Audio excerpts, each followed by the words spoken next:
Bonjour à tous, aujourd'hui je vais vous parler de l'un de mes tout derniers coups de cœur, à savoir le Vivo X51 5G.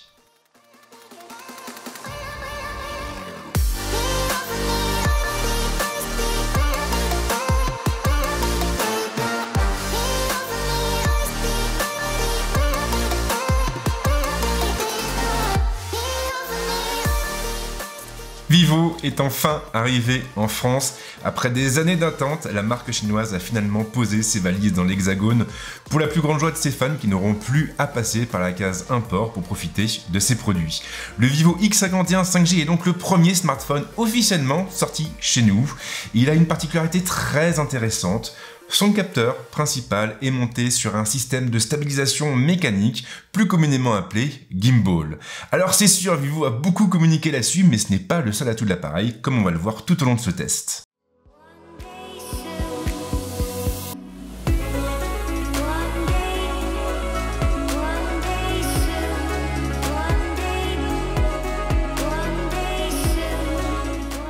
Alors clairement, le Vivo X51 5G a fait l'objet du plus grand soin de la part de son constructeur.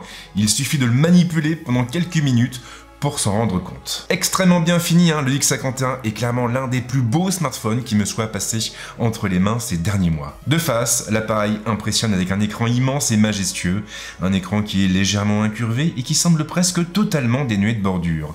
La dalle recouvre en effet presque toute la façade du châssis et elle donne du coup l'impression de ne pas avoir de fin. Vivo a naturellement fait l'impasse sur l'encoche et la marque a préféré opter pour un poinçon qui a pour particularité d'être bien plus fin que celui des autres smartphones et qui n'aura du coup aucun mal à se faire oublier. D'autant que le constructeur a eu l'intelligence de le placer dans le coin supérieur gauche de l'écran. Il disparaîtra donc totalement lorsque nous jouerons ou lorsque nous regarderons des films. Le dos, bien sûr, n'est pas en reste. Vivo a opté ici pour une dalle en verre mat, une dalle de couleur alpha grey, soit un magnifique gris aux teintes bleutées. Un gris qui mord légèrement sur le blanc. Et clairement, le résultat est de toute beauté. Même constat pour le module photo arrière, les pièces de forme rectangulaire et elle ne ressemble à rien de ce qui existe. L'optique principale occupe ainsi toute la partie supérieure et elle domine deux autres optiques placées à côté l'une de l'autre. Quant au zoom périscopique, il est situé dans une espèce de languette qui ressort un peu moins de la plaque et qui s'accompagne de mentions relatives à ses caractéristiques. Et puis bien sûr on a aussi un flash qui est situé sur le côté et qui comporte une rangée de plusieurs LED. On sera bien sûr amené à en reparler un peu plus tard, mais ce module photo n'est pas seulement joli à regarder, il est aussi très efficace. Peu de surprise au niveau de l'ergonomie. Le lecteur d'empreintes est directement intégré à la dalle, il se montre d'une efficacité redoutable, et ce en toute occasion. Le bouton de mise sous tension et les deux contrôles du volume sont regroupés pour leur part sur la tranche de droite. Le connecteur USB type C répond bien entendu à l'appel, et il est situé sur la tranche inférieure, aux côtés du seul et unique haut-parleur. Le Vivo X51 5G ne sera effectivement pas en mesure de restituer un son stéréo, et vous noterez finalement qu'il s'agit quasiment de l'un de ses seuls défauts. On a aussi une trappe qui est située sur la tranche inférieure et qui pourra accepter deux cartes nano SIM. Et là encore, le X51 fait l'impasse sur le slot micro SD. Maintenant, il compense cet oubli par un espace de stockage particulièrement généreux et qui atteint les 256 Go.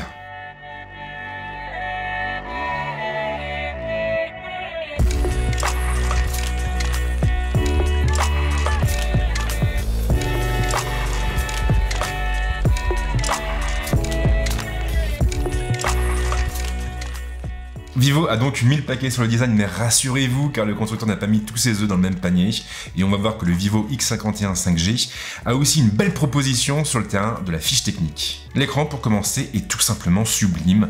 Vivo a opté pour une dalle AMOLED avec une diagonale de 6,56 pouces et une définition en Full HD+, soit une résolution en 2376 par 1080. Et soyons clairs, cette dalle frise la perfection. La colorimétrie tape juste et il n'y a rien à redire au contraste ou à la luminosité. Et même avec une luminosité à 50%, l'écran reste lisible en plein soleil. Mais ce n'est pas tout car l'écran propose aussi un taux de rafraîchissement de 90 Hz, un taux qui lui permettra de donner une impression de fluidité accrue dans les jeux. Quant à la couche tactile, elle est d'une réactivité à toute épreuve et elle participe elle aussi à l'impression de réactivité qui se dégage de ce téléphone. Alors contrairement à ce que l'on pourrait penser, le Vivo X51 5G ne vient pas se positionner sur un segment haut de gamme. Il fait effectivement l'impasse sur la grosse puce, il se contente d'un Snapdragon 765G. Snapdragon 765G qui est couplé à 8 Go de mémoire vive et, comme on l'a vu juste avant, à 256 Go de stockage. Alors bien sûr, cette puce reste moins puissante que le Snapdragon 865 Plus, mais elle n'est pas à jeter pour autant, elle permettra tout de même au X51 de faire tourner les gros titres présents sur le Play Store. Des titres qui profiteront bien entendu pleinement du taux de rafraîchissement de 90 Hz de la dalle du téléphone. Concernant la plateforme, et même si nous serons amenés à l'évoquer un peu plus loin dans ce test, aucun lag ne s'est fait sentir durant ces longues semaines de test, preuve que l'on peut parfaitement se contenter d'un Snapdragon 765G dans un usage quotidien. Je vais être honnête, la batterie me faisait un petit peu peur, avec une capacité de 4315 mAh, elle me paraissait un peu faiblarde par rapport à d'autres smartphones positionnés sur le même segment. Maintenant, en termes d'usage, je n'ai pas vraiment vu de différence. Le X51 5G a tenu avec mon utilisation entre une journée et demie et 2 jours à chaque charge. Ce qui m'a un peu déçu en revanche, c'est la charge qui se limite à 33 watts. Et forcément, quand on a l'habitude du 65 watts d'Oppo, ça pêche un petit peu. Alors concernant la 5G, je ne peux absolument rien vous dire, je n'ai pas de forfait compatible et je n'ai pas non plus d'antenne à proximité. Maintenant, on peut au moins noter le fait que le Vivo X51 5G est compatible avec cette nouvelle norme, ce qui veut également dire que vous n'aurez pas besoin de repasser à la caisse dans 1 ou 2 ans lorsque les forfaits 5G se seront démocratisés.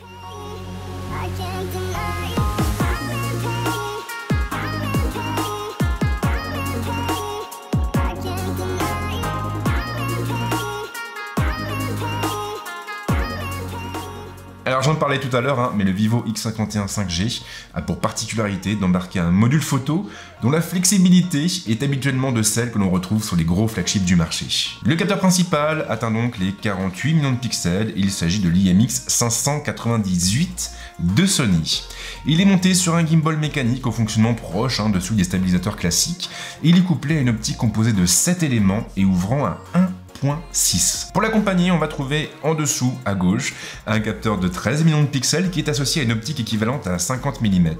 C'est ce capteur qui sera principalement utilisé pour les portraits, cette focale se prêtant plutôt bien à l'exercice. Un capteur est placé juste à côté, il atteint cette fois les 8 millions de pixels, avec un ultra grand angle qui offre un champ de vision de 120 degrés. Et pour finir, on va trouver un autre capteur de 8 millions de pixels, qui est couplé cette fois à un zoom périscopique offrant un zoom optique 5 fois, et capable de monter à un grossissement de 60 fois avec l'hyperzoom. Sur le papier, on a donc une belle flexibilité, mais dans les faits, qu'en est-il réellement? De jour 1, le Vivo X51 5G s'avère proprement surprenant, et je ne m'attendais vraiment pas à un tel piqué, ni même à une telle dynamique. Le téléphone est en effet capable de restituer de nombreux détails grâce à la dynamique étendue de son capteur principal, et cela se traduit par des images plus détaillées, mais aussi par plus de souplesse, en conditions de contre-jour par exemple. L'autofocus pour sa part est rapide, précis, même sur des sujets très mobiles, et le X51 5G permet donc d'obtenir de bons résultats lorsque la lumière est là. En intérieur ou de nuit, les résultats sont malheureusement un peu plus mitigés. Alors Vivo a bien fait les choses, et la marque exploite intelligemment le système de stabilisation mécanique du capteur principal afin d'augmenter le temps de pause. Concrètement donc, lorsqu'on shootera à main levée, le téléphone shootera pendant 2 ou 3 secondes sans que cela ne se traduise par des clichés flous. Malheureusement, et en dépit de cette particularité, la montée en sensibilité reste rude et elle se traduira par l'apparition d'artefacts pas toujours très jolis dans les ombres. La solution sera donc de monter le téléphone sur trépied et d'activer le mode nuit, mais on perdra du coup en flexibilité. Le Vivo X51 5G propose 3 longueurs focales différentes, allant du grand angle au zoom optique 5 fois en passant par le traditionnel grand angle. Et clairement, ça fonctionne bien, de jour on conserve une belle homogénéité entre ces 3 focales, et le X51 5G sera en mesure de sortir des photos très détaillées. Attention en revanche, car si vous dépassez un grossissement en 5 fois, vous basculerez automatiquement sur le zoom numérique. Et ça se traduira fatalement par une perte importante en termes de piqué. Les photos seront donc un peu plus floues, un peu moins détaillées, et puis bien sûr, de nuit, il sera clairement préférable de rester sur le capteur principal, qui est le seul à être équipé d'une stabilisation mécanique et à profiter d'une belle ouverture au niveau de son optique. Le Vivo X51 5G est une belle machine à portrait, il sera ainsi en mesure de générer de beaux flous d'arrière-plan pour isoler votre sujet. Il fait d'ailleurs peu d'erreurs en la matière et je n'ai pas non plus noté de gros problèmes pendant ces quelques semaines de test. On conserve conserve à chaque fois un beau piqué sur le sujet et une colorimétrie plutôt naturelle, avec une dynamique qui force une fois de plus le respect. Quant au flou, eh bien moi je l'ai trouvé plutôt doux, plutôt homogène, et se rapprochant finalement pas mal de ce qu'on peut obtenir avec des appareils comme le Pixel 5. Tout ce qui s'applique à la photo vaut également en vidéo, et donc le Vivo X51 5G sera une fois encore capable de sortir de belles images en plein jour. En revanche, dès que la lumière baissera, il aura tendance à bruiter. La stabilisation, pour sa part, est franchement impressionnante, et j'ai finalement noté peu de différence de ce côté entre le Vivo X51 5G et mon iPhone 12 Pro Max, et ce que ce soit lors de la captation de panorama, de panne, ou encore de suivi de sujet. J'ai aussi apprécié le marqueur virtuel de l'application qui permet de visualiser la stabilisation conférée par le téléphone, mais aussi la possibilité de filmer en 4K à 60 images par seconde. En post-prod, on pourra effectivement réaliser de beaux ralentis avec une fluidité qui force le respect.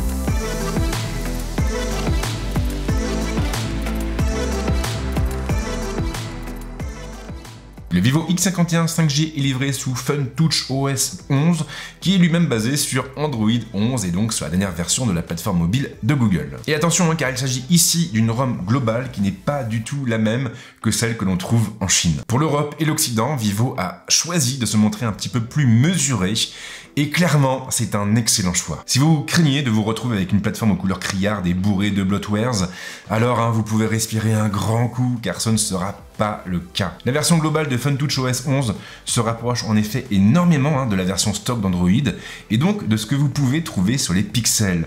On a une interface qui est très épurée, qui est très organique, avec des visuels dépouillés et de belles animations. Pas de changement non plus au niveau de la navigation, on a des gestures qui répondent toujours présents. Il suffirait ainsi de balayer l'écran de gauche à droite pour passer d'écran d'accueil en écran d'accueil, ou du haut vers le bas pour afficher le centre de notification et des réglages rapides. Quant au tiroir d'application, il répond lui aussi présent, et il est accessible par le biais d'un balayage du bas vers le haut. Vivo a également intégré Google Discover, situé tout à gauche des écrans d'accueil, ou encore l'accès facilité à Android Pay. Il suffira donc de presser pendant quelques secondes le bouton de mise sous tension pour voir apparaître l'interface de ce dernier. FunTouch OS 11 propose également toutes les fonctions habituelles, comme le mode sombre qui répond présent, ou encore toutes les fonctions en lien avec le bien-être numérique et le contrôle parental. Et puis on a aussi 2 ou 3 petites choses en plus, et je pense finalement que l'exemple le plus frappant reste celui du mode ultra jeu, qui se lance dès que vous démarrez une partie et qui va vous permettre de libérer un maximum de ressources pour le jeu en cours d'exécution, et qui désactivera aussi, si vous le souhaitez, les notifications pour vous empêcher d'être dérangé. J'ai aussi beaucoup apprécié les effets dynamiques qui permettent de changer les animations de la plateforme, mais aussi d'activer des effets lumineux pour certaines actions, comme celle qui est associée à la lecture musicale par exemple, et qui fera apparaître des stries lumineuses sur les côtés de la dalle lorsque vous écouterez de la musique sur votre smartphone. En gros donc, Vivo a choisi de ne pas dénaturer la plateforme de Google, tout en lui ajoutant quelques fonctions histoire de se démarquer un petit peu de ses concurrents. Et clairement, pour moi, c'est une stratégie qui est extrêmement intelligente, et j'aimerais vraiment à l'avenir que davantage de constructeurs s'en inspirent.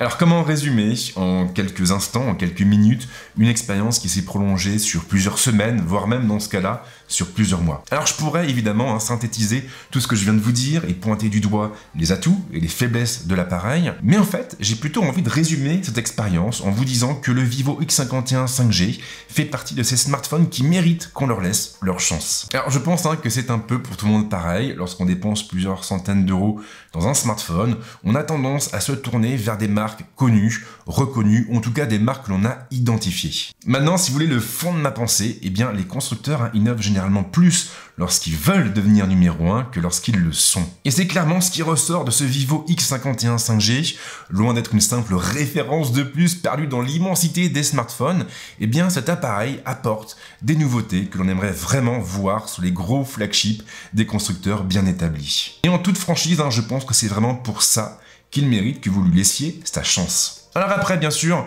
il y en a qui diront que le Snapdragon 765G n'est pas suffisant à l'heure actuelle, peut-être, mais dans ce cas-là, sachez que Vivo a annoncé récemment un autre appareil, le Vivo X60 Pro Plus, qui a pour particularité d'embarquer un Snapdragon 888, et donc la toute dernière puce haut de gamme de Qualcomm. Alors je ne sais pas encore si j'aurai l'honneur d'avoir ce modèle en test, mais ce qui est sûr, c'est que le Vivo X60 Pro Plus devrait faire pas mal d'ombre aux gros flagships du marché, et je pense notamment au Galaxy S21, qui n'ont pas forcément convaincu encore tout le monde. Voilà, je vais m'arrêter là pour cette vidéo, j'espère qu'elle vous a plu, et comme d'habitude, si c'est le cas, n'hésitez pas à vous abonner, n'hésitez pas à liker la vidéo, n'hésitez pas à la partager avec vos proches, et en ce qui me concerne, je vous souhaite de passer une bonne semaine ou un bon week-end, suivant le moment où vous verrez cette vidéo, et bien sûr, on se retrouve très vite avec d'autres tests. Ciao!